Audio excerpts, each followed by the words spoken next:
dial 911. If you're calling regarding a jail inmate, press...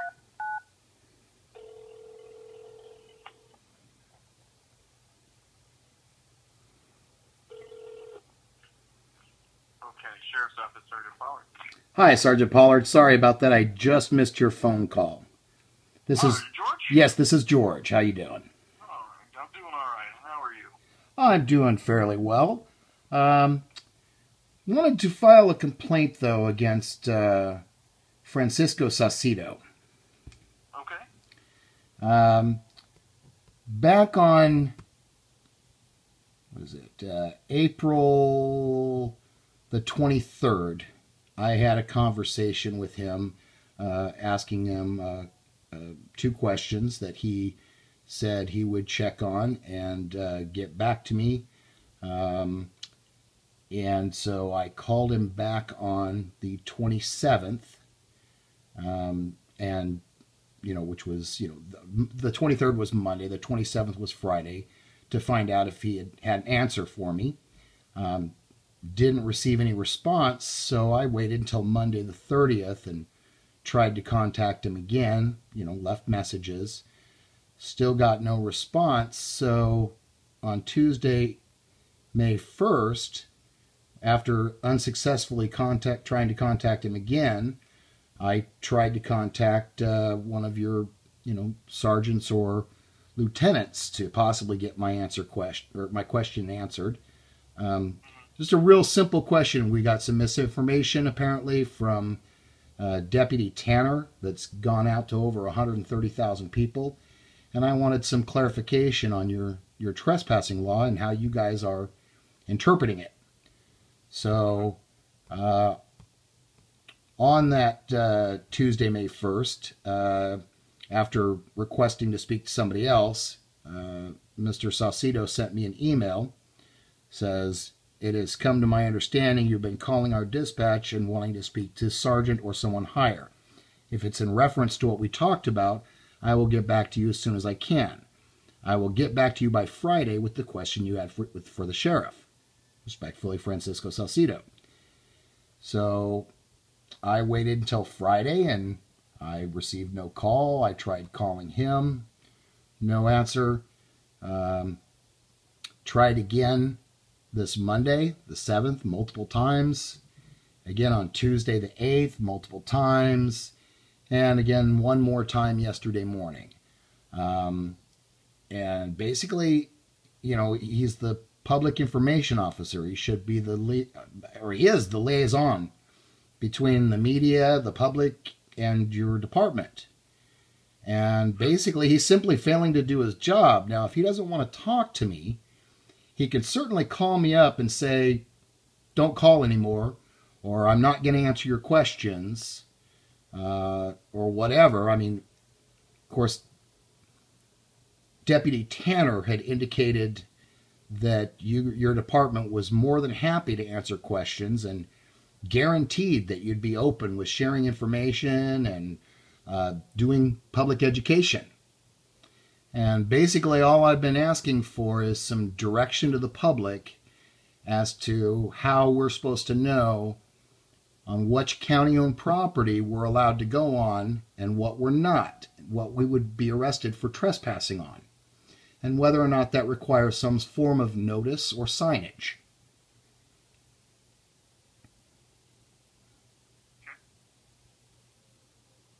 So, George, can you spell your last name for me? Sure.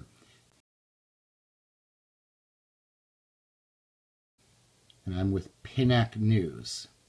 That's Pinac. That stands for Photography is Not a Crime.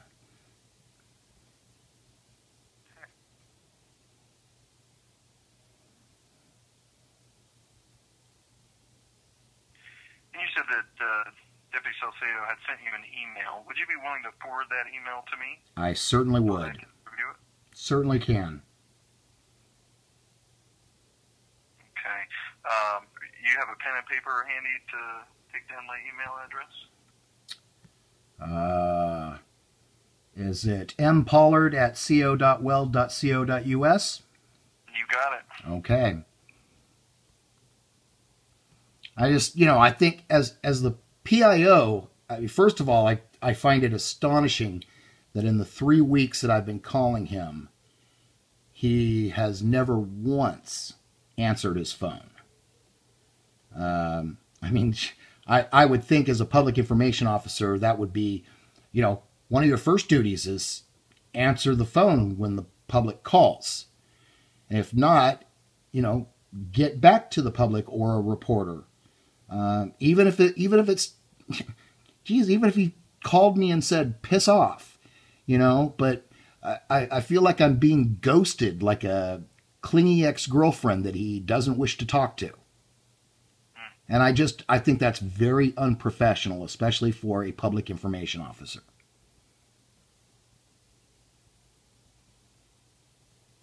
All right. Okay, what would you like to see happen here?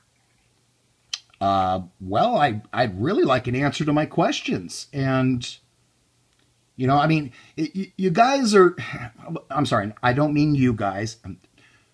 Your department, some people in the department made what I consider to be some blatantly false statements in regards to Colorado's public trespassing law, stating that no verbal notice is required before arresting somebody, and no signs are required before arresting somebody to let them know that you're, not supposed to go on public property. And I understand that those particular words are not in the statute under third-degree criminal trespass. It just says unlawful entry onto the property of another. But when you go look at section 18-4-201 subsection 3 of the CRS, it defines what unlawful entry is. And the definition says that you're privileged to go onto the property unless you've been notified verbally that you cannot, or there's a sign posted at the entrance stating private property or no entry or something to that effect, or at very least one sign every 440 yards. And it refers to private property, private land, private. 3 times it references private. And I don't see how, if that's the definition of unlawful entry, first of all, I don't see how that applies to public property. And second of all, that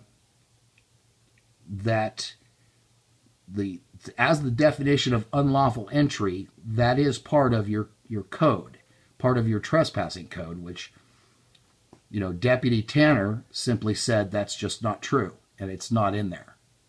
So when a mistake like this is made, and right now they've got over 130,000 people have viewed this video that is showing these statements by Deputy Tanner, which are blatantly incorrect. I would think that it would look much better on your department to mitigate things at this point and say, oh, sorry, we were incorrect. We made a mistake. Obviously, you're right. The law says you're supposed to be noticed, or there should be a sign.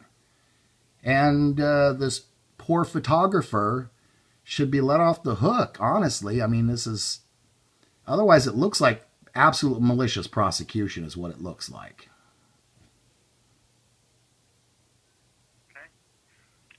Well, George, here's what I will do. If you give me that email, and then I can take a look at that, and then I can have a discussion with Mr. Saucedo and make sure that we are doing what we need to be doing as far as following our own policies and procedures, because I agree with you. We have policies and procedures in place, following our state statutes and all that guides us.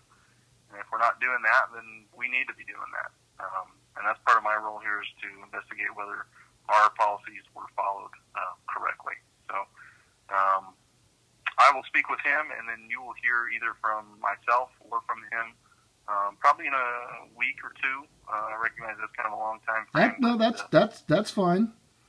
I will have this email to you within the next 10 minutes. That sounds great. Okay. And then I can contact you either via email or the phone number you've provided? Either one is fine. Okay, sounds good. Thank you very much, Sergeant Pollard. You're welcome. All right, bye-bye.